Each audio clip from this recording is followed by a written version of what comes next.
ये कहावत तो आपने सुनी ही होगी कि जहाँ पर शांति होती है वहाँ पर ही जिंदगी होती है। क्या आप जानते हैं भारत में एक ऐसा राज्य भी है जहाँ पर हर तरफ शांति और खुशहाली है। इस जगह को चारों तरफ से खूबसूरत वादियों ने घेर रखा है। यहाँ के लोग हो सकता है बड़ी बड़ी गाड़ियों में न घूमते हों, लेकिन लोगों का दिल बहुत बड़ा होता है। भारत के इस राज्य को फेस्टिवल्स की नगरी भी कहा जाता है। यहाँ के किसान पूरे देश के लिए अनाज उपजाते हैं। यहाँ का नजारा इतना खूबसूरत है कि जो एक बार आता है वो यहाँ का दीवाना बन जाता है। जी हाँ दोस्तों, हम बात कर रहे हैं हिंदुस्तान के सबसे खूबसूरत राज्य नागालैंड की। तो देर किस बात की जनाब, अपना सीट बेल्ट बांध लीजिए अच्छे से और निकलते हैं नागालैंड की। दोस्तों, नागालैंड की कुल आबादी है 23 लाख के आसपास। यहाँ की पॉपुलेशन डेंसिटी की बात की जाए तो ये है 119 लोग पर स्क्वायर किलोमीटर। यहाँ पर आपको कुल 4 बड़ी नदियाँ देखने को मिलेंगी, जो कि यहाँ के किसानों के लिए जान है।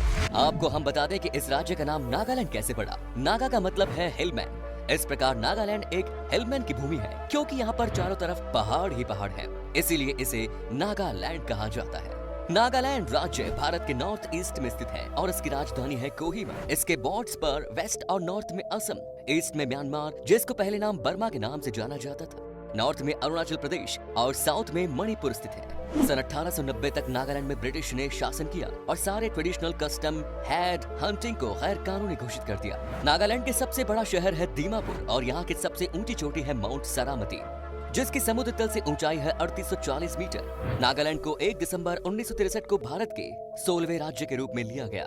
नागालैंड की क्लाइमेट मानसूनी और थोड़ा बहुत ह्यूमिडिटी वाली होती है। यहाँ बारिश का सालाना औसत 1800-2500 मिमी यानी 70 से 100 इंच रहता है। नागालैंड में 100 से भी ज्यादा ट्राइबल रहते हैं, लेकिन यहाँ पर हर ट्राइब की अपनी अलग अलग भाषाएं होती है। यही कारण है कि इस राज्य में कोई एक भाषा नहीं बोलता। यहाँ सबसे ज्यादा बोली जाने वाली भाषा आओ है, जिसमें सिर्फ 12% लोग ही बात करते हैं। नागालैंड के ज्यादातर लोग अपने पैरों में कड़ा पहनते हैं। माना जाता है कि इससे उन्हें पेड़ों पर चढ़ने में आसानी होती है। यहाँ के कल्चर के अनुसार ज्यादातर लोग रंग बिरंगी चादर पहनते हैं। दोस्तों, ये बात सुनकर आप चौंक जाएंगे कि रिपोर्ट के मुताबिक नागालैंड की कुछ जनजाति नरभक्षी भी है, यानी कि इंसान के मांस खाते हैं। सबसे ज्यादा हैरान करने वाली बात यह है कि कुछ ऐसी जनजातियां हैं यहाँ जो कुत्ते का मांस भी खाती है। और एक रिपोर्ट में ये बात सामने आई है कि बेशक ये बात आपके लिए परेशानी वाली है, लेकिन यहाँ के लोग बड़े शौक से कुत्ते के मांस खाते हैं। दरअसल यहाँ कुत्ते के मांस खाना सदियों से चली आ रही प्रथा का हिस्सा माना जाता है, लेकिन इस बात पर कितनी सच्चाई है ये हम दावे के साथ नहीं कह सकते। हालांकि सुनने में ये आया है कि अभी इस पर बैन लग चुका है। अगर आप ऐसा सोचते हैं कि नागालैंड के लोग बहुत पिछड़े हुए हैं और यहाँ एजुकेशन का कोई इम्पोर्टेंस नहीं है, तो आप बिल्कुल गलत हैं।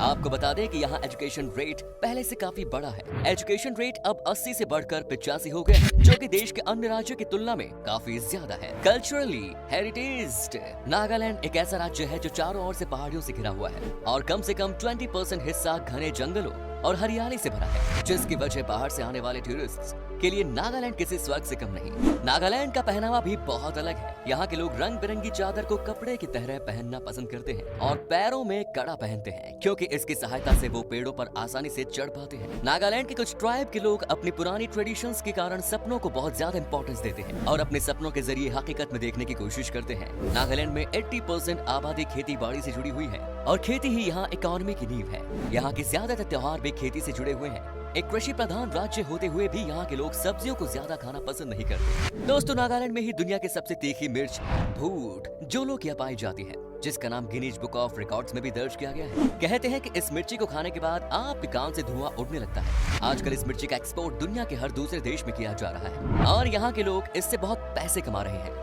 नागालैंड को फेस्टिवल्स की लैंड भी कहा जाता है। हॉर्नबिल फेस्टिवल नागालैंड का सबसे पॉपुलर एनुअल इवेंट्स में से एक है। हॉर्नबिल फेस्टिवल स्टेट गवर्नमेंट द्वारा टूरिस्ट और राज्य के ट्राइबल कल्चर को बढ़ावा देने के लिए सन 2000 में शुरू किया गया था। यहाँ पर लोग आपको हर दिन ही कुछ न कुछ नया फेस्टिवल मनाते हुए दिख जाएंगे। अगर आपको फेस्टिवल्स पसंद है तो यहाँ आकर मजा आ जाएगा। नागालैंड के लोगों को बहुत ही सच्चा इंसान माना जाता है। यहाँ लोग ऐसे हैं जो कि अपने फायदे के लिए झूठ नहीं बोलते। लोगों का दिल बहुत साफ होता है और ये आपके साथ कभी भी धोखा नहीं करते। लोगों का मानना है कि ऊपर वाले ने जितना दिया है वो बहुत है लाइफ जीने के लिए। दोस्तों, नागालैंड के लोगों को बहुत ही क्रिएटिव माना जाता है। नागा लोग अपना वक्त किसी भी हाल में खराब करना पसंद नहीं करते। ये लगातार मेहनत करते हैं और कुछ नया करने की कोशिश करते हैं। लोगों के बीच में डांस और गाने का बड़ा शौक है और यहाँ के लोग सबसे ज्यादा स्किलफुल है। नागालैंड की कल्चर और खान पान पूरे भारत से बिल्कुल अलग है। यहाँ के नागा लोग ज्यादातर नॉनवेज खाना पसंद करते हैं। लोग यहाँ सुअर का मांस, मटन, चिकन, मछली, सांप आदि के मांसों के शौकीन हैं। इसके अलावा हरी सब्जियां भी यहाँ के बाजारों में खूब मिलती हैं। अगर बात करें नागालैंड के मौसम की, तो पहाड़ी और फॉरेस्ट एरिया होने के कारण यहाँ का मौसम काफी सुहावना और हरा भरा एनवायरमेंट है। यहाँ अधिक गर्मी नहीं पड़ती। गर्मियों में नागालैंड का टेम्परेचर मिनिमम 16 डिग्री सेल्सियस तक और मैक्सिमम 31 डिग्री सेल्सियस तक रहता है। सर्दियों में यहाँ का टेम्परेचर मिनिमम 4 डिग्री सेल्सियस तक और मैक्सिमम 24 डिग्री सेल्सियस तक रहता है। मई के महीने से सितंबर तक यहाँ मानसूनी मौसम रहता है। अगर आप नागालैंड की सैर करना चाहते हैं तो मई जून के बाद आएं, क्योंकि उस समय यहाँ का मौसम बड़ा सुहावना होता है। लेकिन आप गर्म कपड़े लेकर जरूर जाएं, क्योंकि मानसूनी मौसम में बारिश के चलते मौसम बदलता रहता है। नागालैंड भारत के जंगल में जीवन गुजर बसर करने वाले कई नागा कबीला समुदाय के लोगों का घर था। फर्स्ट वर्ल्ड वॉर के दौरान अंग्रेजों ने बहुत से नागा कबीलों के लोगों से रिलेशन बनाया और बहुत से नागा लोगों को फर्स्ट वर्ल्ड वॉर में फ्रांस और यूरोप भेजा। जो लोग वर्ल्ड वॉर से वापस आए, उन्होंने नागा नेशनलिस्ट मूवमेंट की स्थापना की। 12वीं और 13वीं सेंचुरी में नागा लोगों का रिलेशन आसाम के सबसे पॉपुलर और ताकतवर ट्राइब आहोम के लोगों से हुआ और 19वीं सेंचुरी में आसाम भी ब्रिटिश शासन के घेरे में आ गया। 1944 में सेकेंड वर्ल्ड वॉर के दौरान अंग्रेजों और भारतीय तक ये लैंड नागा हिल्स ट्वेन सांग के नाम से जाना जाता रहा।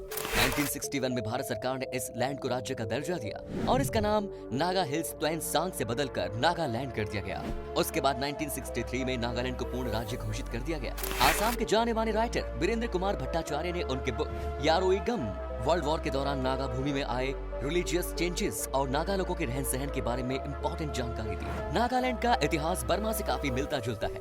नागालैंड अलग अलग ट्राइब की भूमि है। पुराने समय में यहाँ के लोग बहुत बड़े योद्धा होते थे। दुश्मनों की गर्दन काटना यहाँ की परंपरा थी। इनके कपड़े जीव जंतुओं की खाल, पंख और पेड़ पौधों और पत्तों को मिलाकर बनाए जाते थे। सर पर पक्षियों के पंख आदि का ताज लगाते थे और बाकी के शरीर नंगा होता था। लोग हाथ में भाला लिए होते थे, जो इनका मुख्य हथियार हुआ करता था। लेकिन समय के साथ इनके कपड़े पहनने के तरीके और रहन सहन बदलता गया और चटक रंग बिरंगी कपड़ों के साथ आजकल ये ऑर्नामेंट्स पहनते हैं। नागाओं के गले के हार और हाथ के कंगन से अलग अलग संप्रदाय के लोगों को आसानी से पहचाना जा सकता है। दोस्तों, अब हम आपको बताते हैं नागालैंड की वो तमाम जगह जहाँ पर जाकर आप घूम फिर सकते हैं, जहाँ पर कि आप अपना वक्त गुजार सकते हैं। Number 1 is Kohima.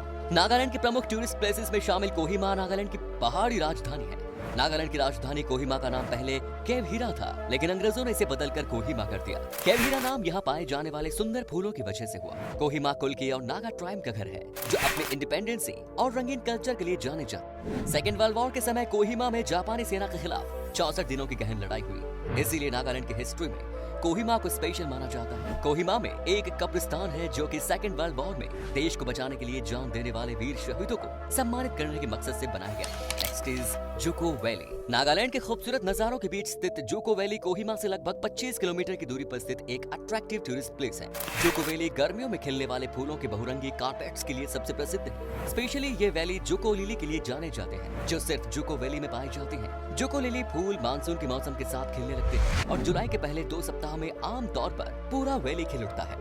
जून के लास्ट वीक से लेकर सितंबर के महीने तक बेस्ट समय होता है जुको वैली घूमने का। Next is Japfu peak track. Nagaland की 3048 मीटर की ऊंचाई पर स्थित जफपू पीक नागालैंड की दूसरी सबसे ऊंची चोटी है। जफपू पीक नागालैंड के सबसे इम्पोर्टेंट टूरिस्ट अट्रैक्शंस में से एक है और ये उस समय लैंडस्केप का हिस्सा है जिसने नागालैंड को स्विट्जरलैंड ऑफ द ईस्ट नाम दिया है। जफपू पीक ट्रैक कोहिमा के पास घूमने के लिए सबसे अच्छी टूरिस्ट प्लेसेस में से एक है और पिछले कुछ सालों में जफपू पीक पूरे नॉर्थ ईस्ट में पॉपुलर टूरिस्ट प्लेसेस में से एक बन गया है। Next is Dimapur. दीमापुर को कोहिमा के गेटवे के रूप में जाना जाता है। दीमापुर नागालैंड को हवाई मार्ग, रेल मार्ग तथा सड़क मार्ग के जरिए पूरे भारत से जोड़ता है। नागालैंड का एक अकेला एयरपोर्ट भी इसी शहर में स्थित है। यह नागालैंड के सबसे बड़े शहर के रूप में जाना जाता है। दीमापुर से कोहिमा की दूरी 74 किलोमीटर है। यहाँ की घुमावदार सड़कें और खूबसूरत नेचुरल नजारे टूरिस्ट को अपनी ओर खींचता है। यहाँ एक से बढ़कर एक नागा क्यूजन्स खाने को मिलती है और यहाँ के लोगों का लाइफस्टाइल बड़े ही कमाल का है। Next is Mokokchung.